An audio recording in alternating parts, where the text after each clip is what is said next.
Ok, hæ, góðan daginn. Ég ætla að byrja með að byrja afsökun út af því ég ætla að tala á ensku. Því ég hef alltaf búið á Englandi og lært á Englandi og alltaf talað heilsu á ensku. So thank you all for coming. It's incredible that there are so many people here. And thank you to my mum, who was doing a great job of translating the slides as we rode around the corners at high speed to get here on time, because I spent so long writing my talks this morning. So a little bit about me again. Ragnar was very kind to introduce me. I have a degree in biochemistry from Cambridge. Then I went to Oxford to do a medical degree. I'm currently doing a PhD at the University of Oslo in Norway. I mainly write on my blog, which is drragnar.com. Ragnar is my middle name. And on the side, I also do some diet and lifestyle and chronic disease coaching at a clinic in London.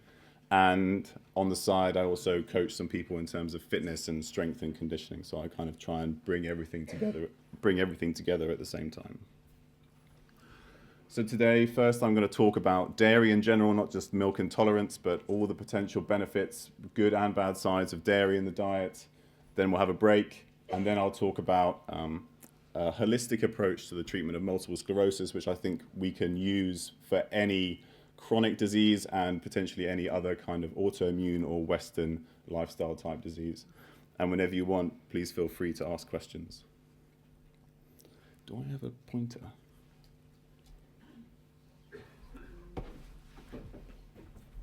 Getur ykkur náði laser hérna geisla handa okkur? That's it. Okay. Okay, so today in this first talk, I'm going to talk about or ask the question of whether we should drink milk at all or include dairy products in the diet at all. Then quickly touch upon why there are so many differing opinions about whether we should be eating dairy products. Then answer the question potentially of whether dairy products cause certain diseases that we're told sometimes. Then obviously there's a contentious issue about how much dairy or milk we need in our diet for healthy bones, strong bones. It's particularly told to women after menopause. And then I think there are some potential diseases where you might want to avoid dairy because they can make the disease worse, and I'll talk about those as well. Thank you. Finally, I think Icelandic dairy, there's been some very good research into Icelandic dairy, and actually it's quite special and better than dairy in most other countries, and I'll talk about that at the end. So should we drink milk? Milk is one of the most common food allergens alongside soy, eggs, wheat, and tree nuts like almonds and all those similar nuts and peanuts, which obviously grow in the ground. It's biologically questionable, I say. So a lot of people say, how many animals drink the milk of another animal? And that's a very valid question. And we really are the only species that drinks a lot of milk from a different animal. Milk entered the diet about 9,000 to 11,000 years ago during the agricultural revolution, but became widespread in the diet about 7,500 years ago. But actually there's some recent evidence to suggest that we couldn't tolerate dairy, or certain parts of the population couldn't tolerate dairy until about 3,000 years ago, when lactase, the enzyme which breaks down lactose, was kept into adulthood in certain populations. But then alongside those arguments, dairy is potentially a very important source of nutrition. It can be fairly cost effective for people who don't have a lot of money. It has very bioavailable protein, fats, and can have a lot of vitamins as well. So there's definitely two sides to the argument. So when we ask whether milk is good for us, I think people generally fall into one of two camps. So there are the people who are very pro-milk. They tell us it's high protein, it's high in calcium. There's some evidence that it's associated with a lower risk of something like obesity or cancer. And then there are the people who talk about being against milk, and they often talk about things like the fact that we're not designed to drink milk. We're drinking the milk of another animal. There's a potential that it might be associated with an increased risk of heart disease and cancer, and some studies do show that. And then those diseases, they point to some different causes, and those include milk protein, lactose, and saturated fats, which is obviously quite high in milk. So why the confusion? And I think this comes down to a number of reasons. And the first one could be ethical differences. So people feel that we shouldn't be doing wide-scale animal husbandry. They're worried about the treatment of animals, and I think that that is very important. Then there are a lot of difficulties in actually performing any kind of nutrition research, and the big problem is that a lot of the data that's generated is very difficult to actually figure out whether it means something or not. And then when you see a study that agrees with you, that's the one that you're going to tell people about and say, you know, milk is either good or bad based on this new study. But there's studies on both sides of the argument all the time coming up. And when you hear a study that disagrees with your viewpoint, people are much more likely to agree with their previous viewpoint. So if you think milk is bad and I tell you milk is good, the natural reaction is for you to look for more evidence to say that milk is bad rather than to think about why milk might be good. So then the question is, who's wrong? And I think that this is what everybody tries to figure out. It's like, you're wrong, no, you're wrong, everybody's wrong. But I think that's the wrong question to ask. And I actually think that in reality, to some degree, again, yes, I think to some degree, everybody is right about dairy, depending on what they're looking at and the situation that they're in. And that's important to remember. So to start with, I'll just talk a little bit about nutrition research in general.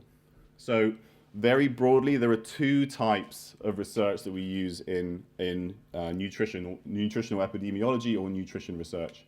So the first one is what we call observational studies. And these are something like you take a large group of people, you look at what they eat, then you follow them for 10, 20 years, and you see what diseases they get later on. What's good about this is you can look at large groups of people over a long period of time, but the problem is that they can only develop a hypothesis. So if anybody ever tells you a study showed that people who ate more of this had more of this disease, they have no evidence for that. And bear in mind that, because I'm going to do that later on as well, okay? So all that studies like that can do is generate a hypothesis. So if people in one study eat a lot of dairy and then get cancer, that generates the hypothesis that dairy might cause cancer, but it is not proof.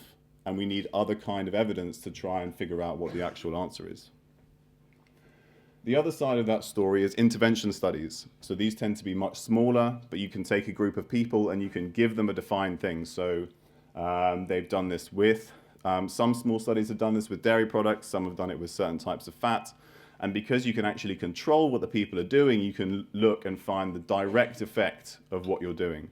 But these are often very expensive, small groups of people. So these, particularly in nutrition research, because there isn't much to be gained from learning this knowledge, you know, it's not a drug trial where there's a potential gain for the company involved. It's very difficult to fund this kind of work in nutrition research. So just a very quick example, or a couple of quick examples. So the National Health and Nutrition Examination Survey has been going on in the United States for about 40 years, and it's had multiple different versions. This is just one study I picked out looking at what people eat for breakfast and their BMI. So this is a crude estimate of whether they are overweight or underweight, or whether they are a healthy weight. So this was 16,452 people over 6 years, and they found that people who ate cereal or bread for breakfast had a lower BMI. People who had eggs and meat for breakfast had a higher BMI, and people who had no breakfast also had a higher BMI. And this is particularly worrying because I had eggs and bacon for breakfast, and then I'd need to know whether that's going to cause some problems in the future. But the thing is that nobody always talks about what else you might be eating or what else might be happening. And this is the problem with observational research. So this is what I think a traditional American breakfast tends to look like.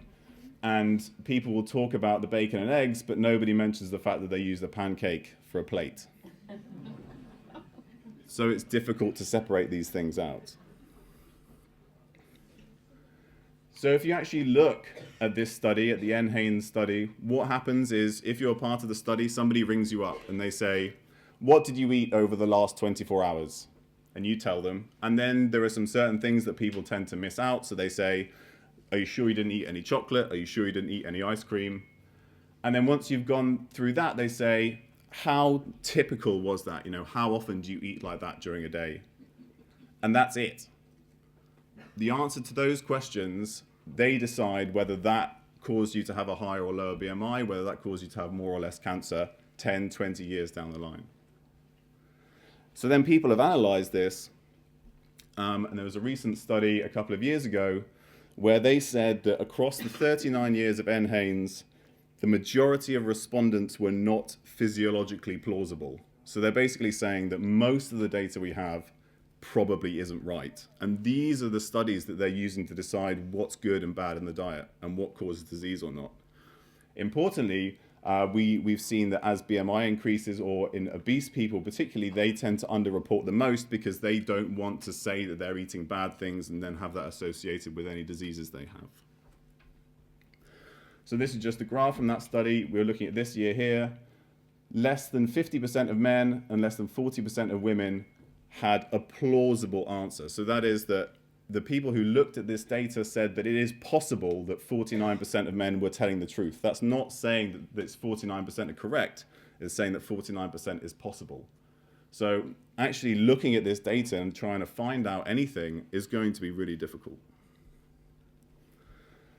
I've taken this from the Nurses' Health Study questionnaire. The Nurses' Health Study is a big epidemiological study that's been run by the Harvard School of Public Health for a long period of time, and it's one of the better studies of its type.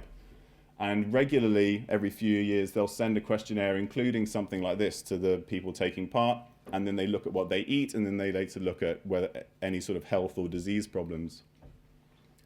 But imagine that you get this through the post, and I want you to think about how many 1 tablespoons of cream you had over the last year. Anybody? How many pats of butter? How big is a pat?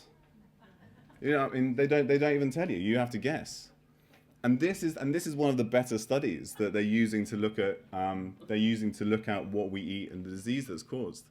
Okay, so this is the kind of problem that we're coming up against when people are saying more people eat more of this and then this happens.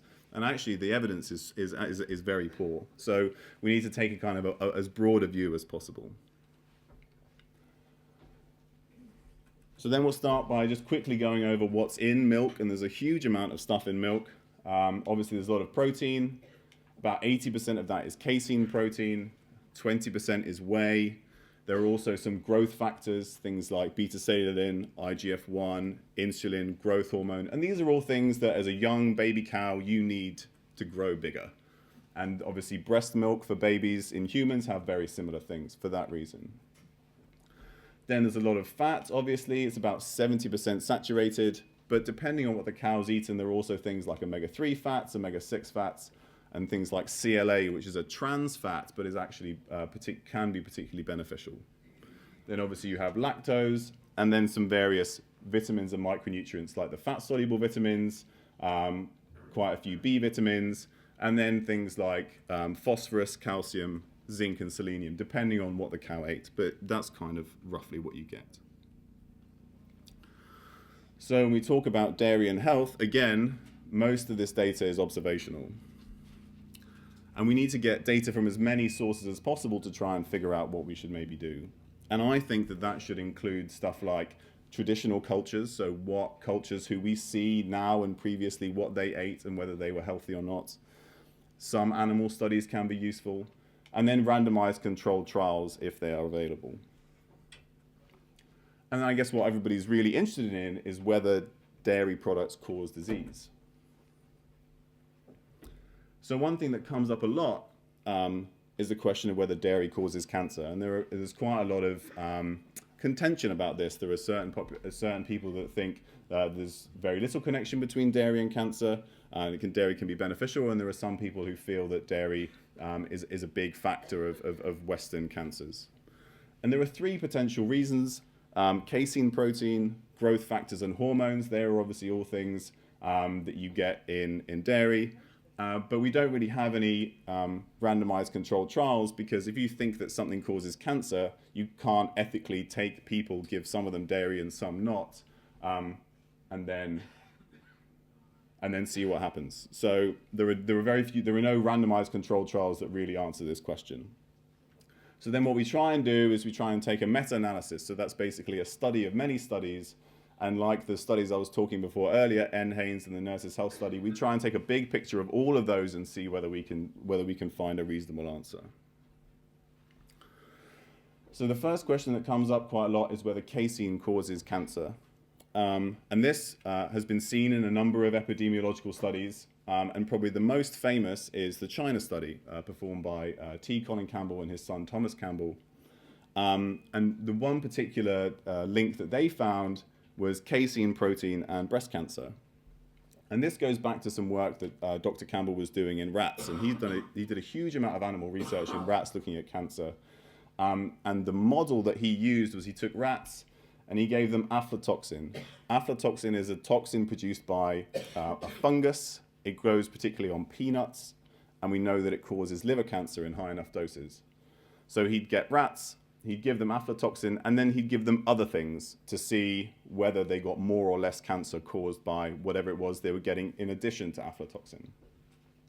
And he found that if he gave those rats casein, they got more cancer. I've taken this slide from one of his studies, and you'll see, so this is the amount of the liver that's taken up by pre-cancerous lesions, so things that could later become cancer.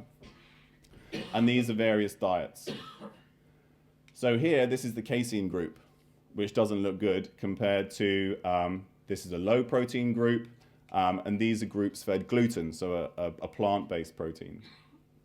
But what you'll see is this group here, this is the gluten group, and he's added lysine, which is an amino acid which gluten doesn't have much of, and then they get the same amount of cancer as you do if you give casein. So this is a plant-based protein giving the same amount of cancer as casein.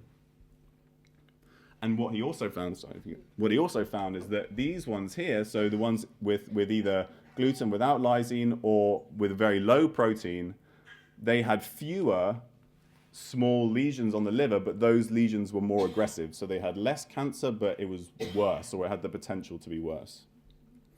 So overall, that doesn't really give you a very easy picture. And that's because any complete protein will boost cell growth. Cancer cell growth and normal healthy cell growth as well. So what we see is if we take casein and we add cysteine, which is an amino acid that casein is very poor in, then you get increased growth. If you take gluten and you add lysine, you get the same thing. If you take something like gelatin, which is a very poor protein or has very few different amino acids in it, and you add methionine and cysteine, again, you get the same thing. So it's not just casein itself, it's the fact that we're giving a complete protein with all the amino acids, and that's what a body and any kind of cell, including cancer cells, needs to grow. But you have to remember that if you had a poor protein quality on the previous slide, then potentially the cancer was worse. And that's because protein is actually important for a number of things, including metabolism and muscle strength. And you might say that I don't want to eat as much protein because I might get more cancer in the future. But if you don't eat enough protein, then you'll have less muscle strength and you might fall over and break your hip when you're 85. So there's definitely a balance of things that you have to try and take into account. So then if we go into growth factors, this is just to try and give an overall picture. You don't really need to try and take it all in, but you have these various growth factors which are also important in a normal healthy body.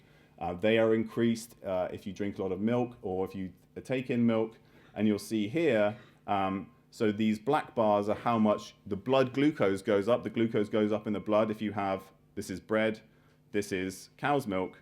So the glucose goes up a lot less, and we talk about the glycemic index and think that that's something that we can talk about in terms of whether a food is good for us or not. But we get a huge increase in insulin, much more than you'd expect considering how much carbohydrate is in the milk. So milk is very, very good at boosting growth hormones. So we have to take into account that IGF-1 and insulin may increase cancer growth. But importantly, in Europe, we're not allowed to use recombinant bovine growth hormone, which is what you inject into cows, particularly in the United States, to make them produce more milk. And we don't get that over in Europe, so we get less of this effect from our milk.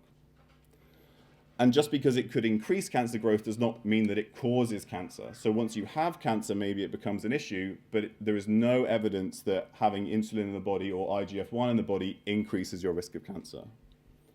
And these are also very important hormones generally for growth and repair. So for example, I've taken this graph just very quickly, and this just looks at people. This is your risk of death overall, and this is the amount of IGF-1, that growth hormone you have in your blood. So more is bad, but also less is bad. Okay, so the higher you go up, the greater your overall risk of death. So as with everything, there's a balance to be had. So if you're worried about cancer and you remove all the protein from your diet, then there are potentially some other bad things that could happen. You've got to die of something, unfortunately. So if we try and look at all the studies that we've done in cancer, overall, I think it's shown that dairy products probably reduce the risk of breast cancer, reduce the risk of colon cancer, and most other cancers, it doesn't seem to make any difference. However, in hormone-sensitive cancers, those tend to be cancers of the breast or ovaries or prostate, then I think that there's an argument for taking dairy out of the diet, and I'll talk about that more later. So what about dairy and cardiovascular disease? We've recently got some very good studies, and I have an expert in the audience in this. Overall, we talked about saturated fat in the past, saturated fat as increasing cholesterol and causing heart disease, and I think overall there's no evidence of that. A number of studies also say that full-fat milk and cheese and yogurt actually may protect against cardiovascular disease. And then if we try and look at other cultures who eat a lot of dairy products and don't have any issue, something like the Maasai tribe in Africa, most of their food comes from dairy products and meat from their cattle, and they don't die of cardiovascular disease. And then if you look at the other studies, you'll see something like dairy fat may increase the risk of heart disease, but may decrease the risk of strokes. So overall, I don't really think that there's anything to suggest that dairy products are bad in terms of cardiovascular health, and they may be beneficial. And then if we look at metabolic disease, so type 2 diabetes or obesity, and high-fat dairy, again, this is just population studies, so looking at what people eat and looking at the diseases they get later. People who eat high-fat dairy tend to have a reduced risk of obesity and a reduced risk of type 2 diabetes. And I think it's interesting to consider this in terms of what we thought of as a healthy diet over the last 20 or 30 years, which in general was a lower fat diet. So we know that people who do one healthy thing or eat one healthy thing will also do other healthy things. So over the last 20 or 30 years, we would expect people who eat a low-fat diet to generally be healthier. So they might exercise more, eat more vegetables, smoke less. But even taking that into consideration, so there may be some of the people who are doing less healthy things like smoking more or exercising less and eating more fat, these people were protected from obesity and type 2 diabetes. However, this is only seen in about 2/3 of studies, so it's not completely certain. There's also a potential benefit of low-fat dairy products, but I think I've only seen real evidence of that in women in terms of reducing obesity and type 2 diabetes. But overall, if you look at everything, I think there's a definite benefit there. But what about bone health? We're often told that you need to have lots of calcium for strong bones. And this interesting study came out last year, which looked at the amount of milk in the diet. It wasn't any other dairy products, just milk, and the risk of death and fractures. So fractures of the hip particularly, and just the risk of dying. It was over 100,000 people, and they found that the more milk they drank, the more bone fractures they had, and the more likely they were to die. Again, this is just an observational study, so that doesn't prove anything. But then they looked at inflammation. So we now know a lot of diseases are linked to chronic inflammation. And they found 2 markers linked to inflammation were increased in the milk drinkers. And you don't need to know that one. IL-6 is a fairly well-known pro-inflammatory. Is everything okay now? Yeah, sorry. I'm playing around yet. Just stop fixing your spelling mistakes. Yeah, it's too late. Okay, but interestingly, in this question, they have actually done randomized controlled trials where they've given people milk or a kind of fake substitute, placebo substitute, and they didn't see any increase in inflammation. So again, the answer isn't 100% clear. But the question is then, do we need milk for strong bones? And we have seen in a number of studies that milk is a good source of calcium, and you get a benefit in terms of bone strength up to around 700 milligrams a day. And we were told to eat a lot more than this previously, but actually we found out that that might not be a good thing. So that's about half a litre of milk you would get 700 milligrams of calcium from. However, your body absorbs the calcium from plant proteins, from plant sources almost as well as it absorbs the calcium from milk. And that's not true for many nutrients, but it is true for calcium. So if you were eating a lot of salad, maybe up to a kilogram a day, as I think most people should try to, of things like kale and broccoli and leafy greens and nuts and berries, then you would probably get plenty of calcium in the diet. And more isn't better. So we've seen in a number of studies now that if people are taking calcium supplements, that appears to increase their risk of heart disease. And I think what's happening there is you're taking calcium without any of the other nutrients or vitamins that tell calcium where to go in the body. And so rather than all going into your bones, it ends up in things like the arteries going to your heart, which is obviously a bad thing and can increase your risk of heart attacks. And I think the reason behind this is because osteoporosis, which is the thinning of the bones that people worry about, particularly in postmenopausal women, is not caused by a deficiency of calcium. So if you imagine the middle of your bones, they look a bit like this, or they should look like this. Here, this is what we call the matrix, and it's made up of protein. It's made up of collagen protein, which is the same protein that sort of holds your joints together and holds your bones together in your ligaments. And then what happens is calcium comes in and gets put on top of that matrix, and that's what makes it strong. But osteoporosis is actually a deficiency of the matrix, not a deficiency of calcium. So we're losing the matrix rather than actually losing the calcium to put on the matrix. So we're treating a disease that isn't, in a way that isn't actually fixing the problem, and that's why it doesn't work. So a number of other things have been shown to be much more important in terms of osteoporosis risk. So if anybody's worried about that, exercise is one of the best. Walking is plenty. If you can do any kind of weight training or anything that increases the pressure on your bones in a way that you are capable of doing. They've done weight training in 85-year-old ladies with advanced osteoporosis and seen improvement in their bone health. So it is safe if you do it properly. Then things like vitamin D, vitamin K2, which I'll talk more about later, magnesium. Collagen is again something you can get from making like a soup from bones or something like that. Eating all the connective tissues you can. My Amma loves to do that, and I'm sure that's why her bones are in such good health. Then other things like stress and inflammation. So osteoporosis and bone damage is associated with long-term stress. So if you've got high stress hormones, they can break down your bones, and inflammation can do the same. However, if we're looking at the potential benefits of milk, and milk has sometimes been shown to increase bone strength, then actually there's some estrogens in the milk, and we know that estrogen is important for bone health. So that might be where we're seeing some of the benefits. So we've talked about whether or not dairy causes some diseases and whether it's potentially beneficial in some diseases. But then I think there are some diseases that are worth talking about where it could be beneficial to take out dairy products. So the first one is casein in association with autoimmune disease.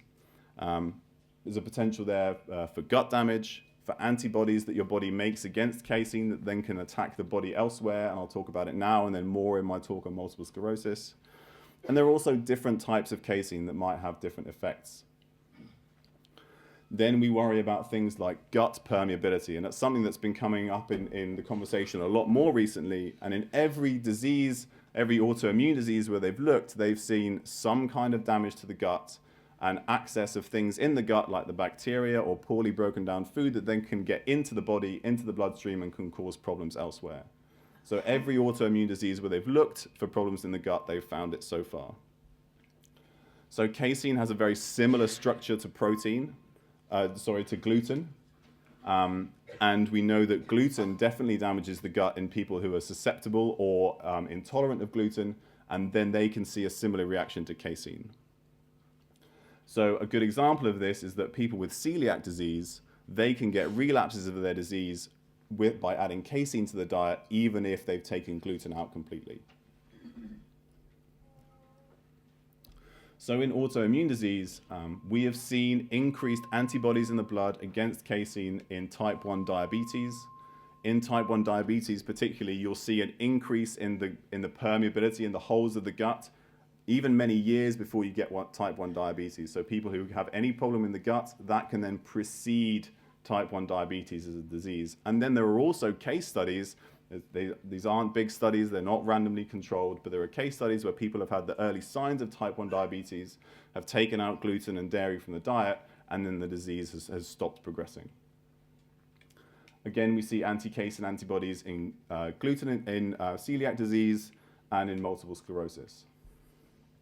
Then antibodies that can cross-react with gluten. So if you have a gluten allergy or a gluten intolerance and you have antibodies against gluten, they can also be made against casein and react against casein. And that's important in things like autoimmune thyroid disease, where there's a very close link between gluten intolerance or anti-gluten antibodies and thyroid disease, autoimmune thyroid disease.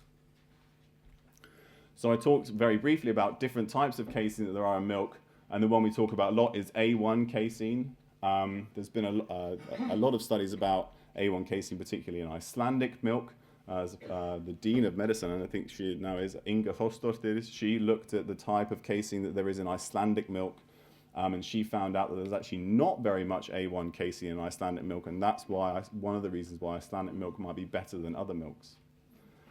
So beta casein, this is this subfraction we're talking about, and it makes up about 10 to 15% of the protein in milk, and it comes in these three types, A1, A2, and B. And A2 casein is the type that we think cows originally were. So this is the type that we still see in Asia, in Africa. This is the original casein type, and then what happened is there was a mutation in the casein. It just changed one amino acid, and then the casein is actually more difficult for the body to break down. The enzymes in the stomach can't get in there in the same way, and you end up with these shorter versions of the casein that you can't break down, and then they might cause particular problems. So A1 casein may be associated with type 1 diabetes. The evidence isn't great, but I definitely don't think we can rule it out. Also, they've done randomized controlled trials of comparing A1 casein to A2 casein. They saw that A1 casein was more likely to cause abdominal pain and diarrhea. So particularly with people who are susceptible to that kind of thing, maybe people with irritable bowel syndrome, that's something to think about.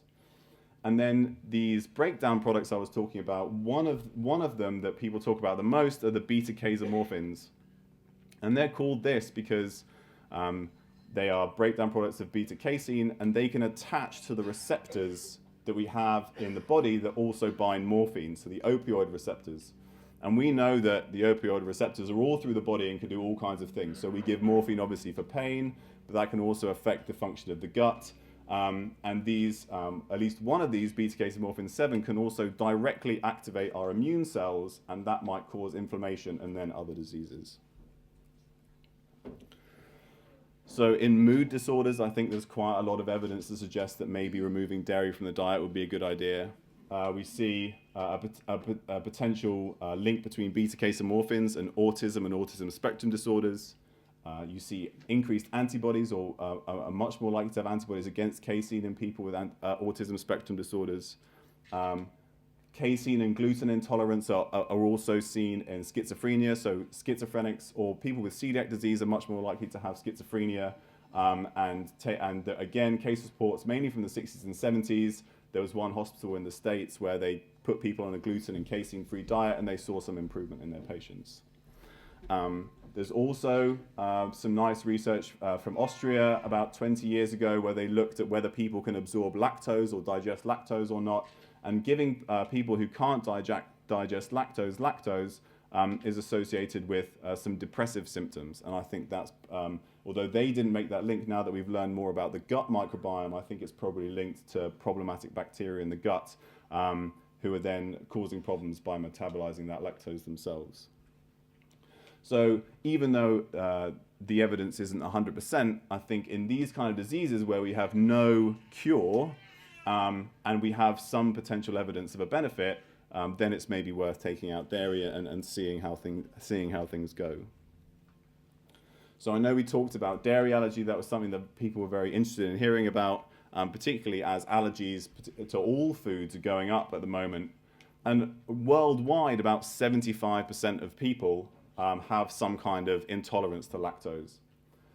In Asian and African populations, that's well over 80%. But actually in Scandinavia, it's closer to 1%. So Sweden, Norway, Iceland, they have a much, much lower intolerance of lactose. And one of the theories is that this actually helped us populate Northern Europe. So we took our cows with us as we migrated north, and because we didn't have any problems digesting lactose, then we were able to use that for food, because as you know, if you live in northern Norway, there's not much else to eat.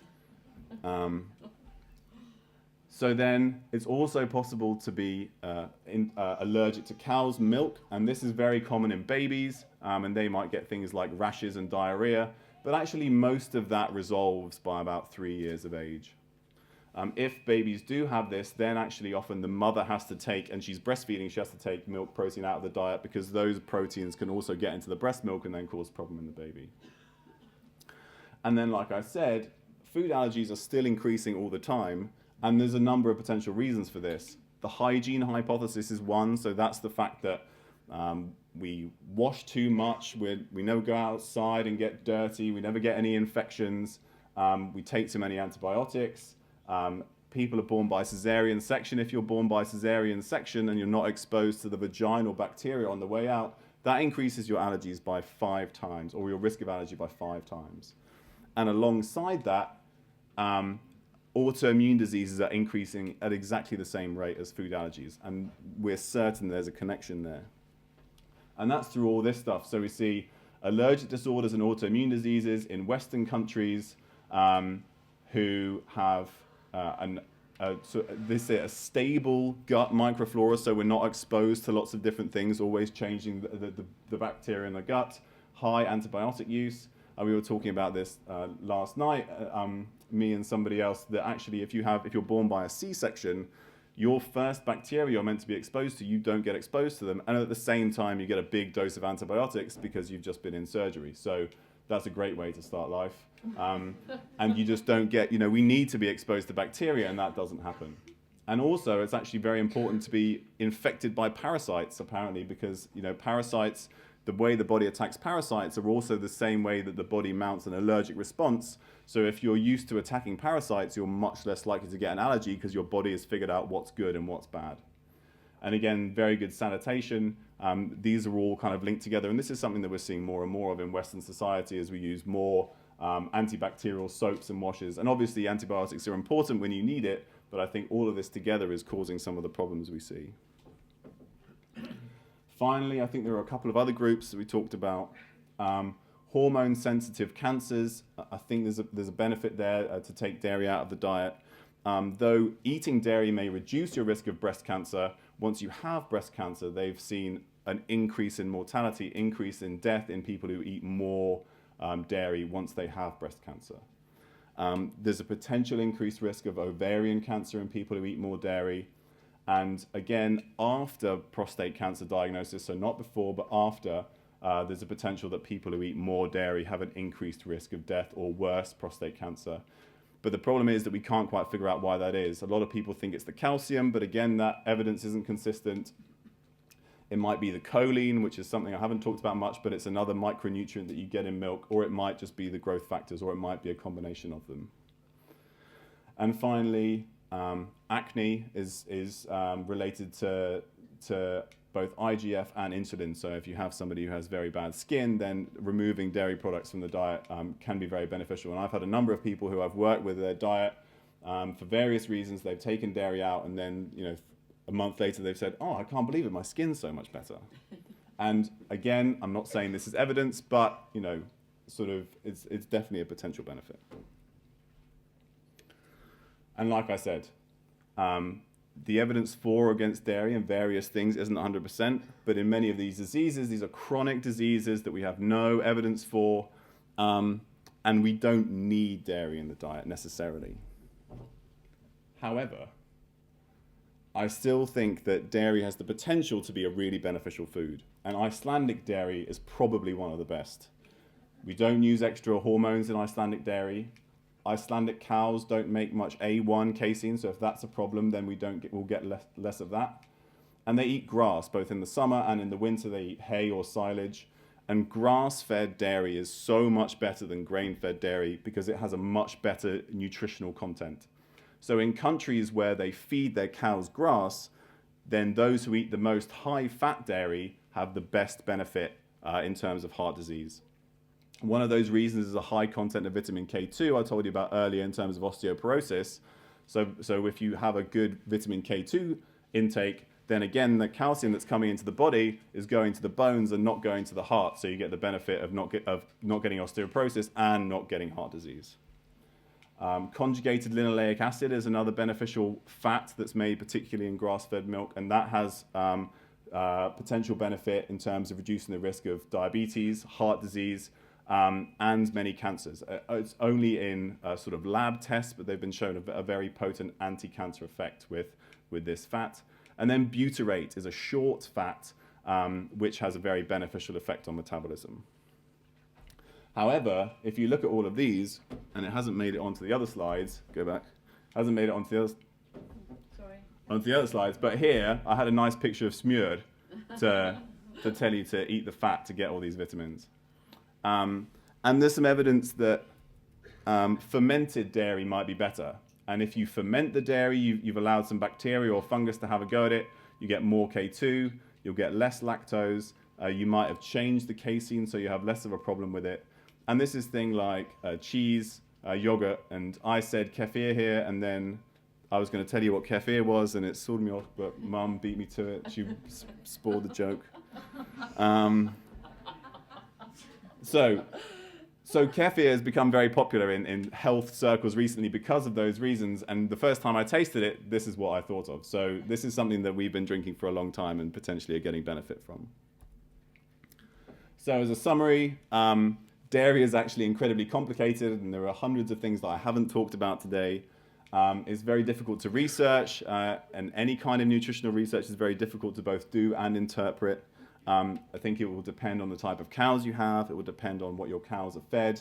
But I think that most people will benefit from eating high-quality, full-fat dairy, and also some fermented dairy as well, which could have a probiotic effect. However, there are some diseases where there's some evidence suggesting that maybe eliminating dairy would be a good start, and I think that the risk is low and the potential benefit is high. However, I think it's important to remember the big picture. So I have a slide here, which I'm sorry, it's still in English, but this is kind of what I see as what we need to do in order to be optimally healthy. And you'll see dairy here, and this is the rest of it. So if you look at the food that you're eating, I think that carbohydrate intake should be based on the disease that you have and how active you are. And that can come from things like starchy vegetables or fruits, or grains and beans and things if you don't have any issues with those. Protein and fat are incredibly important, and if you get them from things like offal or dairy, then you get a lot of vitamins that come with them, and I think everybody should be eating more vegetables. The evidence for vegetables isn't that big actually, but I think there's a huge potential benefit there, and they taste really nice, especially with butter on them.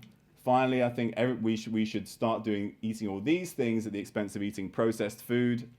Removing processed food from the diet can have an actually huge benefit, but none of this will matter if we're not doing what's in the middle here. Sleeping properly, looking after ourselves, reducing stress, going out and moving, getting some sunlight. And we've seen a huge benefit from community. So just having a big family, going to church, whatever it is that lets you go out and socialize with people. That's one of the best ways that you can reduce your risk of any disease in the long term. Any questions?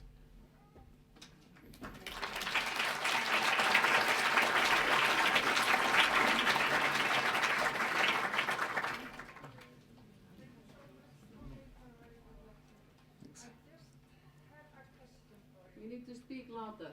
Is that right? Oh, wait. Oh, I'll take it from.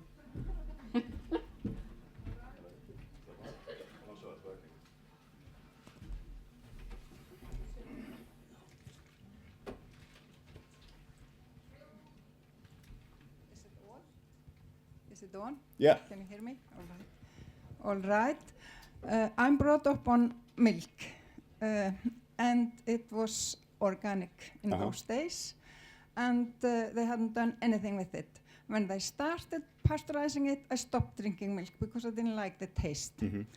And Icelandic cows, I'm sorry to say, they get GMO food. The Swedish cows do not. And the one that produce organic milk in Iceland, they of course only give them grass, nothing GMO. So the question is about the Icelandic milk, because Danish cows, Icelandic cows, they get GMO, Swedish cows do not. So I would much rather have Swedish butter than Icelandic. And you know, I'm very much against GMO, so I just had to make this point. I understand that absolutely. Most of the studies into Icelandic dairy actually happened 10 or 15 years ago, where there was probably less GMO in the diet. But compared to most other countries, the amount of grass that Icelandic cows eat is so much greater.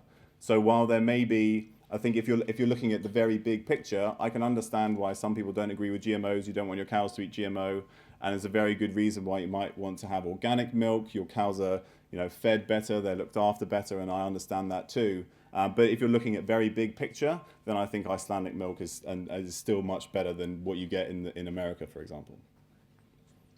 Já, til að hafa á hreinu, GMO sem sagt erfðabreytt. En það hvort? Það hvort eða gras? Korn. Yeah. Suðurámur. Huh? Oh, BMI is body mass index. So it's your height over the square of your, no, it's your weight over the square of your height in meters. So it's normally said that you're a healthy weight if your BMI is between 20 and 25, overweight if it's 25 to 30, and obese if it's over 30. I don't know what you call it in Icelandic. What's your BMI? It's like 28. Fitustuðullin. Yeah. Fitustuðullin. Já, raun og veru. Hvort þú ert kjörþyngd eða ekki, mæli það.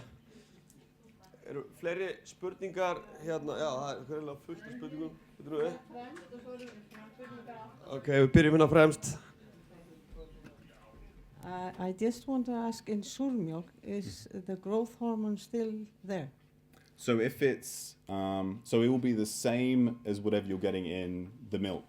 So there will be some growth hormones, but they're not the boosted ones. If you're comparing it to like artificially boosted hormones in American milk. So there will still be some growth hormones in surmjólk, yeah. But less than in milk, or no? No. I'm assuming. I don't think these studies haven't been done, but I'm just assuming that they'll be the same. There is one question here in the back. Hérna, fyrir ekki, við tökum þetta í röð sem sagt. Það eru margar spurningar, bara ég tek þetta hérna.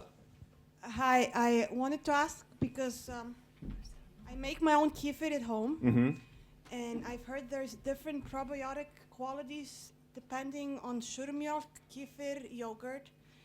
Do you think the Icelandic surmjólk has the same or other beneficial as kefir? Wouldn't it be beneficial to use kefir and all of them together to get all the probiotics from them? And Absolutely. So one of the things that we're seeing from probiotics for anything is that the more different types of bacteria you get exposed to, the better. So, you know, if you make your own kefir and then you buy some coconut kefir and then you make some surmjólk, you know, all of those things will be beneficial to maximize the different bacteria you're exposed to. Absolutely. Okay. Yeah, then Önur. I've always heard that you don't really absorb the calcium from the milk because of the protein. Isn't that true? No, so you absorb about 30% of the calcium. 30. Yeah. Fleiri spurningar hérna? Spurning hérna. Erum við? Má ég tala íslensku? Já. Þú talar þarmaleka. Þetta eitthvað nýtt? Þetta nýtt fyrir mér. Þetta eitthvað nýtt sem að koma upp í okkar vestræna samfélagi? Og þetta að ágerast? Ég veit að lekt klóakerfið slæmt. Þarmaleki, það eitthvað slæmt sem að við þurfum að... Leaky gut syndrome. Yeah. Is that something increasing? Yeah. So is this a part of our problem with, þar að segja í sambandi við ofnæmi, að þarmalekin að skapa ný vandamál þar sem áður losuðum við okkur við, óæskileg efni, en í dag berast þau út í líkamann. Yep, so absolutely. I think the problem is that this is such a new area. So people are looking for problems in the gut in lots of new diseases, and at the same time they're looking at changes of the bacteria of the gut, whether that's associated with autoimmune disease and associated with allergies. And I mean, we're just getting started in terms of figuring it out, but it's something that seems to be associated with a lot of these diseases that we don't really understand. And you see increased gut permeability and inflammation elsewhere. So if you've got stuff in the gut or that's getting through that wouldn't normally get through, and the body is mounting an immune response to it, you see inflammation elsewhere in the body, in even diseases, things like chronic fatigue and fibromyalgia, where traditionally doctors think that the patient's just making it up. But I think that there's some data suggesting that actually there's something going on there, and we don't understand it very well yet. But there some of that, it all seems to be connected.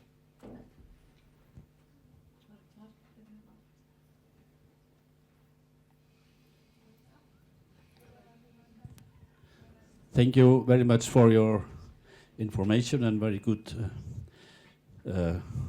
lecture. Tell me, is there any influence between milk drinking and prostate cancer, which is higher here in Iceland than other countries around us? So I mentioned that briefly. Whether dairy products increase the risk of actual prostate cancer, there isn't very much evidence. But there is some evidence to suggest that once you have prostate cancer, dairy products might make it worse. Does that make sense? So you might not. So in a country where you drink a lot, they say that all men will eventually get some kind of prostate cancer, depending on how long they live. So in a country which drinks a lot of dairy products, then potentially those cancers might come to light earlier, because of the dairy products. But again, this is all looking at observational data, so there's no real definite evidence there. Spurningin aftast. Yeah, you compare kefir to súrmjólk, but isn't kefir all about the bacteria that we get out of it, and súrmjólk is pasteurized? No, but it's pasteurized before they ferment it. So you get real live. So you will get some bacteria. You get real live bacteria in súrmjólk. You will get some bacteria. Yeah. No, that's not true. Is that not true?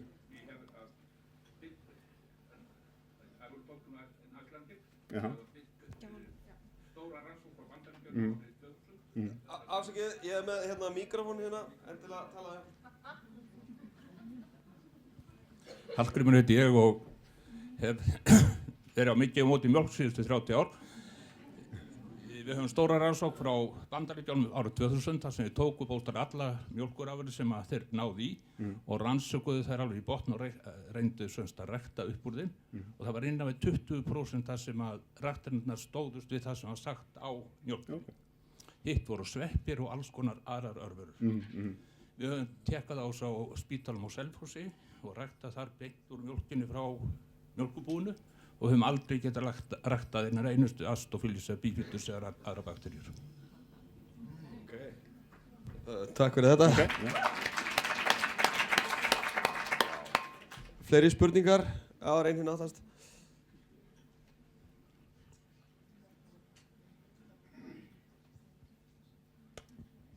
Ekki líka verið að tala mismunin á apjamjólkinni og súrmjólk? Apjamjólkin kannski það meira ég spyr. Yeah, I don't know. I don't know the answer to that. I don't know about the bacterial cultures in apjamjólk. But possibly. Við höfum tekið bæði súrmjólk og apjamjólk og Selfoss og hvorur mjólkin geta ræktað neina bakteríur upp úr. það er alveg sama þar. Allir gerir mjólk, hún dauð og getur ekki viðhaldið lífi. Og það það sem gerir það verkum að ég fekk áhuga fyrir mjólk fyrir 30 árum síðan var það að ég sá þá niðurstöður sem voru gerðar á milli áranna 30 og 40 þar sem voru 6 rannsóknir sem kálfum var gefin gerilsýrt mjólk og yfir 90% af kálfunum dó á 6 mánuðum. Það sem ekkert annað gerilsýrt mjólk. Þannig að gerilsýrt mjólk getur ekki verið góð fyrir okkur mannfólkið. Þar höfum við það. Takk fyrir. Ok, ef við að taka hérna síðust spurninguna fyrir hlið.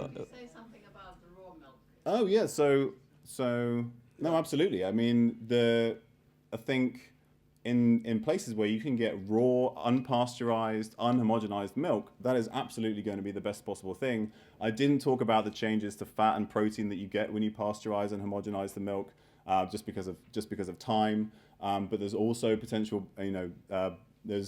You're much more likely to get benefit out of raw milk. But again, these aren't, there isn't that much study into it. So you will have local studies, but in terms of big studies that are well published and well known, there isn't a huge amount there.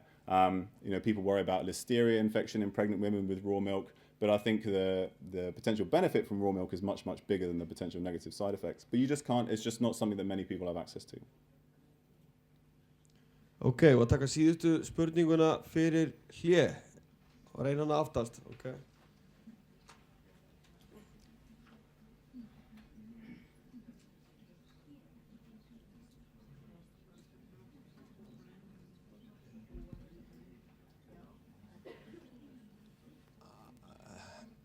I'm just trying to put together how this works with making your own yogurt at home and what Hallgrímur is saying, and because that seems to be a culture of some sort, because I can kind of take the top layer and use it for the next batch. So I'm kind of not asking you directly, but maybe Hallgrímur as well. How does that fit together? Well, what's the question is, I can make yogurt at home, boiling up my raw milk, my lífræna mjölk and yogurt, organic milk, and use yogurt in it, and it culturizes, and so it seems to be cultures, and I can use the cultures for the next batch if I take them off the top. So I'm just trying to put this together. How? Well, it depends on your. I mean, I think it really depends on the yogurt that you've used, because there are, plenty of yogurts that have live culture in, and actually they've even shown that you can get a probiotic benefit from bacteria that are no longer alive. So you can give killed bacteria as a probiotic, and you still can get a beneficial effect on the microbes in the gut. So. I think it really depends on whether you have a live culture in the yogurt that you start with, and maybe your organic milk will support them better. But so it's not. I think it's I think that would depend on what you've got, what your ingredients are. Okay.